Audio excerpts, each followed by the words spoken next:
DLC, Alex here, and today I'm going to talk to you about the demo for Terrinoth Heroes of Descent.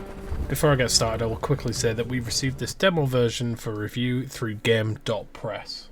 Shout out to Artifact Studio for letting me have a go at this demo, and if by the end of this it sounds like your kind of game, the demo is also available through Steam for free. So just a little bit on the developer. Artifact Studio is one of France's leading indie game dev studios, founded in 2003 in Lyon, and they specialise in narrative-driven games, particularly CRPGs and tactical RPGs.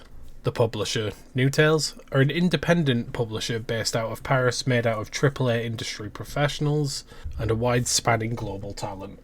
Terrinoth Heroes of Descent is a high-fantasy tactical RPG based on the acclaimed Descent tabletop dungeon crawler board game.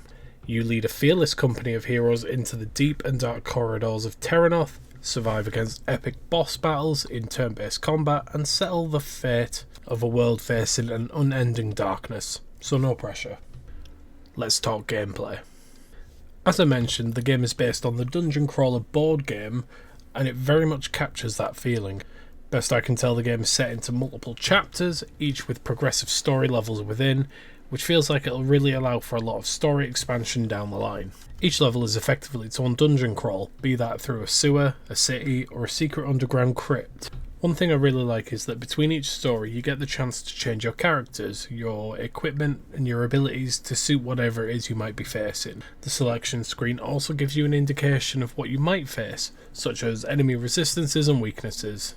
You can really tailor your approach to give yourself the best possible chance. Some levels may require a specific character to be present for the story, or maybe certain items. All this means you're not going to be going into a level potentially really unprepared, or missing important character development because you didn't bring a certain person. It really does give you the best chance to succeed. As you might expect in a dungeon crawler, the levels are fairly linear in progression, but they do allow for a degree of exploration to find hidden treasures and storytelling elements. There's also plenty of puzzles to solve and treasure to find. Think of it a bit like when you explore ruins or Dwegar caves in Skyrim. You have an end goal, and while there's not many options of how to get there, you're free to explore it at your own pace, finding all the treasure and all the secrets along the way. Then you enter combat. The combat runs like any other tactical RPG. Each character has a turn in the initiative order, and they have a number of actions they can do. Terrinoth has gone for the open action point approach, similar to what you might find in Divinity Original Sin. Everything you do, be it movement, abilities, using items, or interacting with things in the world, has an associated AP cost. You have a limited number of AP points per turn, but how you use them is totally up to you.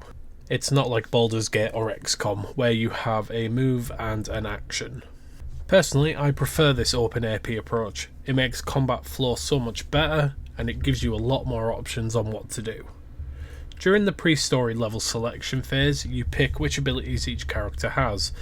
There isn't a huge pool to choose from, like you'd find in Baldur's Gate or Divinity, and when you're in combat you only have 4 or 5 abilities to use. Now this sounds like a lack of choice, but it actually helps a great deal in making the game accessible to players of all skill levels. It eliminates that steep learning curve and the overwhelming choices which would potentially drive newer players away. And as someone with a lot of experience in these types of games and the genre as a whole, I still found that there were enough choices to make me not feel underwhelmed by it. I actually quite appreciated not having to read hundreds of tooltips about each spell and each ability.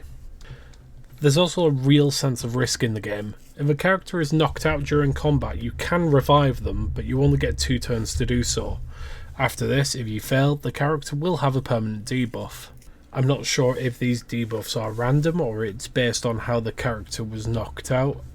I also don't know how long these debuffs last. I would assume that it's till the end of the story rather than through the rest of the game, but because it happened to be in the last battle of the demo, I have no idea. There is no character creation in the game, and from what I can read, there's no indication that that's coming in the future. However, each character has a unique set of abilities and proficiencies, each being archetypes that you would expect from a high fantasy setting. In the demo, we get to see 5 of the 8 heroes. You have a sword and shield wielding fighter, an elemental mage, a mobile ranger, a deadly assassin, and a fire-wielding cleric.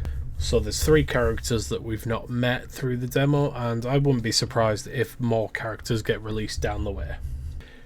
Each character is fully fleshed out with a full story and full voice acting for all cutscenes and in-game elements. That being said, they don't have a huge pool of non-cutscene voice lines, so they can get a bit repetitive in combat at times. The characters feel like they truly live in the world they inhabit. They interact with each other, they have shared histories, they comment on the world they're in. A lot of focus has gone into these characters. There's currently no indication how long the full game will be, but the demo took me around about 2 hours to complete. And from what I can tell, that was 2 of at least 20 levels, I think. Artifact Studios has a previous title like this game, Dungeons of Nalbok, which took me around 35 hours to complete, so I'm anticipating a similar length. The full release Steam page also notes that full online multiplayer co-op will be available on release, though there's no further details on that. So, final thoughts from me. Terrinoth feels like it's going to be an excellent addition to the turn-based tactical RPG genre and promises to be a fun, accessible and well put together dungeon crawler for all skill levels to enjoy equally. I am thoroughly looking forward to the full release, which is slated for Q2 2026, so hopefully any day now. I highly encourage that you check out the demo through Steam. It doesn't cost you anything and it gives you a really good taste of what's to come. Once again, thank you to Artifact Studio and Game.Press for the review demo. I can't wait to play the full release.